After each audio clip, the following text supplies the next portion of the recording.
Hi guys, welcome to my channel. Before starting, subscribe and like the videos, it really helps. The content from this video are taken from the web novel and manga series of Mushoku Tensei Jobless Reincarnation. Now please enjoy the video. Volume 11 Side Story.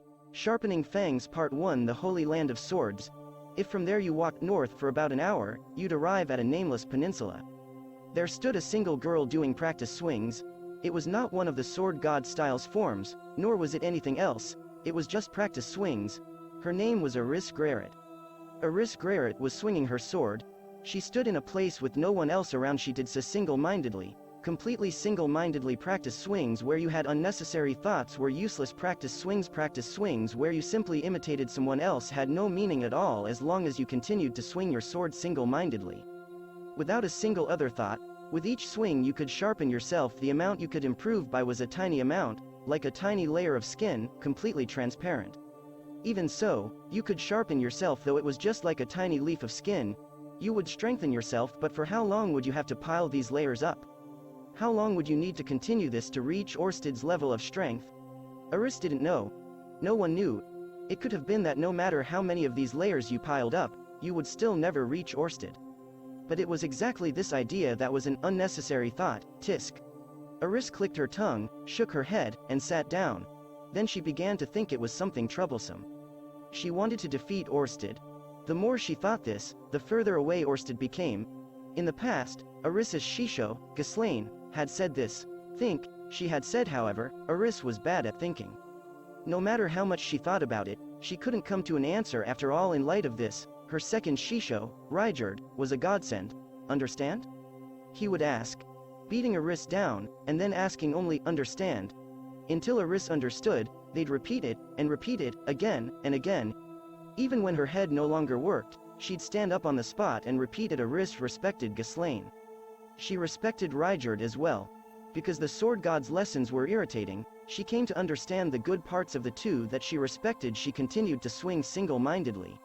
She'd swing her sword until she was tired, and then she'd sit down and rest whilst thinking. Then when she was tired of thinking, she'd stand up and continue to swing her sword. This was what the sword god had ordered of Eris. Eris swung her sword as she was told. She'd swing, she'd sit, she'd swing, she'd sit. When she grew hungry, she would eat something. She'd then swing again, sit again, and continue to repeat this. At first she did so in the dojo. However, someone or other would always interrupt. The ones who interrupted were mostly other women in the dojo. Hey, you join in on our morning sword rallies as well. For example, hey, the food is done, so come eat. For example, hey, come practice with me for a little. For example, hey, you smell, so go have a bath. For example, because it got irritating, Eris left the dojo. After leaving the dojo, she walked straight forward. She found a peninsula with no one else around, and there she did her practice swings. For food she would eat what she brought from the dojo's kitchen, or she would kill and eat monsters that attacked her.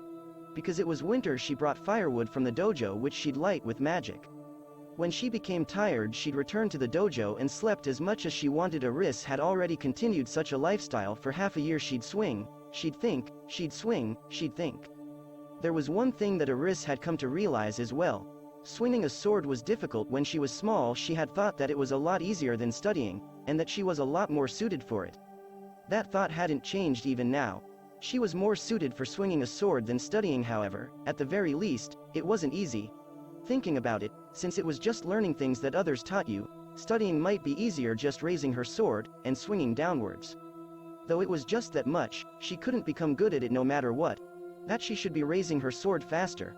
That she should be swinging down faster. Thinking these two thoughts, she'd swing her sword. She had become a lot faster than she was half a year ago. However, Ghislaine was even faster. Ruijerd was even faster. The sword god was even faster. And Orsted was much, much faster. Eris sat down. She began to think. She began to think about how to swing her sword. She recalled the sword god, Ruijerd, and Orsted's figures. How was it that the sword god moved? How did Ruijerd and Orsted? She would try to imitate them, imitate their every cell from their fingertips to their shoulders. Then, whilst aiming for even greater heights, she'd imitate them. She wanted to transcend them. However, she didn't know how to do so. She didn't know. There was no way she could know. Eris was bad at thinking. Once she got tired of thinking, she'd stand up and continue swinging her sword. Without thinking a thought, she'd swing her sword. Raise it up, swing it down, it has to be faster. Raise it up, swing it down, it has to be faster. Tens of times, hundreds of times, thousands of times, she'd repeat this. When she did, worldly thoughts would interrupted her. This happened when she was tired. Tisk. Clicking her tongue, Eris sat down. Her hand hurt. Her mind wasn't working properly. She produced a cloth from her chest and carelessly wrapped it. Eris didn't think that this was tough. She would always recall that incident 3 years ago, at the lower mouth of the Red Dragon. When she compared it to that, she felt like she could endure anything else. That's why this wasn't tough. Whether it was the pain, the harshness, or the frustration, it wasn't tough. Even if it was the fact that she was now alone, or that he wasn't by her side, it wasn't tough. Rudeus, she muttered. However, she didn't think about anything further. Eris was bad at thinking after all. It wasn't as though she was someone who could only think optimistic thoughts. She understood that if she thought about it more deeply, she would break. Phew, 3 years. Though she thought that she had gotten stronger, there was still a long way to go. Eris stood up again and started swinging her sword again. Part 2. Fighting off the urge to sleep, Eris returned to the dojo. When she did, she found an unfamiliar man standing at the entrance of the dojo. He was an eccentric man. He was wearing a rainbow-colored coat, shorts that barely reached his knees, and 4 swords at his hip. He had a peacock tattoo on his cheek and his hair was styled in the shape of a dish antenna. When he spotted Eris, he lowered his head a little and gave his greetings. "I am the North, move it." Eris spoke only one line to the man who was stopping her from entering the dojo. She didn't have the energy to speak further because of the practice swings. Eris had been sharpened to her limit. The glint in her eyes was like that of a beast. Killing intent welled out from her whole body, like a glow. There stood a wild beast that would allow no one near her. The man immediately drew his sword. "You're in the way. Move it." Eris spoke as she took a step forward. Eris could recognize the man before her as nothing but a hindrance. A rock that stood in the way of the shortest place to her sleeping place. What's with this woman? At the time, the man hadn't realized that Eris was speaking. A starving beast was before his eyes. While the hungry beast was out searching for prey, he had unfortunately come across it. That was the conclusion he had reached based on his experiences. He hadn't thought that a beast would speak. However, after a few seconds Eris prepared her sword, and only then did he finally realize her true nature. It seemed that she was human, and a swordswoman. "I am Peacock Sword Aber. I am here to meet the disciple of the Sword God style. Could you please convey this to Sword God Sam? I told you to move." While irritated, Eris advanced another step. "Move," she said. However, that line didn't reach the man named Aber.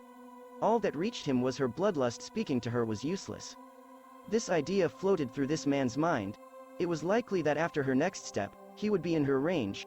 Realizing this, Aber's right hand grasped his sword tightly, whilst his left hand moved to the short sword at his waist. However, the swords he held were pointed the wrong way. The side that faced Eris was the back of the blade. He was now in her range. In that instant, Eris decided to remove the rock in front of her. Shish. SFX. He's exhaling through the teeth. Eris's blade flew. It was the longsword of light that had been sharpened to the limit because of her practice swings. It was a technique that the average person could do nothing against. The Sword God style certain kill technique. FHH, but that was only for the average person. Aber swung the swords in his hands and parried it. Sensing this, Eris moved for a return swing. Eris's sword was checked by the sword in Aber's left hand. Aber was dual-wielding, whereas Eris was using a two-handed grip. The power of their strikes couldn't be compared. Eris simply swung. However, she was parried. Her sword stopped near the man's dish antenna hairdo. Eris was parried, and because of that she stumbled forward. In that instant, Aber's right sword moved. It was aimed at Eris's neck and moving at a terrifying speed. Tisk. Eris let go of her sword and fell to the ground in a squat. Aber's sword cut through the space where Eris's neck had been. Like a cat, Eris rolled her body. She was aiming for her sword. Aber immediately kicked it away. It was buried in the snow. It would have been his victory. Normally, that is. However, Eris didn't stop. Seeing that she couldn't attack with a sword, she leapt at Aber barehanded. Aber immediately slapped Eris away with the flat of his blade. It was a strong enough impact to break the bones in one's neck. However, Eris wouldn't stop. Gah! Eris swung her fist at the chip of Aber's chin. Still grasping his swords, Aber moved his left arm to stop it. Mew! Auber's right hand was caught by Eris. Her fingers arrived at the sword's pommel. She was trying to take his sword. A chill ran down Auber's spine. He realized that this beast couldn't be stopped unless he killed her. He kicked away the woman who was holding him and righted the swords that he had been holding backwards until now. By luck, Eris had been kicked to where her sword was. Her breathing wild, she picked up her sword. There was no choice but to kill her. The moment Auber readied his sword and seriously meant to kill. That's enough. Suddenly, a voice rang out. The bloodlust stilled. Eris is well received that killing intent and stopped her movements. At some point, the sword god had been standing at the entrance of the dojo. Auber sheathed his sword, and Eris collapsed onto her back with a flop. Breathing wildly, she looked up at the sky. Her face was warped into an expression of frustration. Auber placed his right hand to his chest and bowed. It has been a while, Sword God Sama. You've come, North Emperor. I saw your letter and then that girl. Yeah, amazing, right? It's my first time meeting such a serious swordsman. She was like a beast. Ah, is this the mad dog that you mentioned? Whilst Auber chatted with the sword god, Eris stood up, swaying like a ghost. Seeing that figure, Auber readied his sword. Eris glared at Auber and entered the dojo without even sparing a backwards glance to the dumbfounded Auber. Eris entered the building. Whilst wiping the gash on her cheek, without even shaking off the snow, she walked down the corridor and entered her room. She then tossed her sword near her pillow and collapsed onto her hard bed. Like that, she slept like a log. She was bitter about her loss. However, right now that was a trivial matter to Eris. Part 3. That evening, Ghislaine arrived at the space of the present audience room. There sat the sword god Gulfarian and a guest, North Emperor Auber. He had an eccentric hairstyle and odd clothing. Ghislaine was frowning a little. However, she didn't pay it any heed and rudely entered. She then immediately got to the point. Shisho, why aren't you teaching Eris? Hearing that, the sword god gave a short laugh. I am teaching her, aren't I? How to do practice swings? No, how to forge herself. The sword god answered as if natural. His voice had none of the usual wildness. It was a calm reply. Ghislaine couldn't stomach such an attitude. That's why she racked her dull mind and chose her words. This is something that Shisho always says. Do everything rationally, you say. I did say that. Eris spends every day doing sword swings like an idiot. Just what part of that is rational? Ha, the sword god looked at Ghislaine like she was a nuisance. When did you start to talk about annoying things like this? Before I returned here. Will you no longer listen to what your Shisho says? However, before Ghislaine had noticed, a sword was pointed at her. To an ordinary person it would have looked like the sword had suddenly appeared. Ghislaine had seen the movement of the sword. However, she hadn't been able to respond. Even if she was a sword king, in the face of the man who was this generation's fastest, she wasn't skilled enough to react properly. Ghislaine, you know, I kinda regret teaching you a little. That old Ghislaine who was like a hungry tiger lost her fangs and turned into a little kitten. Even though had you stayed as you were, you'd be a sword emperor by now. Ghislaine gulped at the sword god's words. Lately, Ghislaine herself had sensed that she had become weaker. However, it wasn't something that she had thought of as a bad thing. Indeed, her growth as a swordsman had stopped. She wouldn't become any stronger than this. However, in exchange she had gained something great. They were wisdom and knowledge. They were things that she would never gain from swordsmanship. I won't pull out any more fangs. The sword god was dedicated to the sword. He expected Ghislaine to understand with just that. However, Ghislaine irritably asked, I don't understand. Why aren't you training her? Isn't Eris pitiful like this? The sword god sighed. He sighed as though Ghislaine was a child who wouldn't understand unless you spelled it out from A to Z for her. Listen up, Ghislaine. If you just wanted to surpass me, then following rational methods to the end, you could surpass me one day. I myself ended up where I am by following rational methods, after all. Well, of course to become a sword god you'd need effort and talent as well, but let's leave that aside. What that girl is aiming for is the dragon god. The dragon god Orsted? He's an existence beyond rationality. He's a monster in a completely different league. With only my teachings, you'll never defeat him. The sword god narrowed his eyes as if recalling something nostalgic. He himself had actually fought with Orsted once. It was before he had become a sword god, back when he was still a stubborn sword saint. Though it had been a complete loss, for some reason his life wasn't taken. On the contrary, he didn't even know why he was left without even a limb missing. His stubbornness had been completely broken, and after that he continued to train with Orsted as his goal. The result of that was his ascension to Sword God. It was exactly because of this that he didn't feel like being interrupted further on this topic. Hey, Ghislaine, training isn't the same as practice, ya know? Even more so if you have a goal. There's no point if you just blindly accept what someone else tells you. Right? Shisho always speaks of difficult things. I don't understand. Ha! Ghislaine replied. The sword god snorted. That's right. She's an idiot who won't understand even if you carefully spell it out from A to Z. Well, the point is that she's not just gonna be taking lessons from me. For that purpose, I've prepared various things. To start with, this guy. Saying this, the sword god pointed at Aber. Aber gave a small nod and greeted her. I am the North Emperor, Aber Corvette. I'm known as Peacock Sword. Ghislaine frowned. It was because an indescribable odor was coming from Aber's body.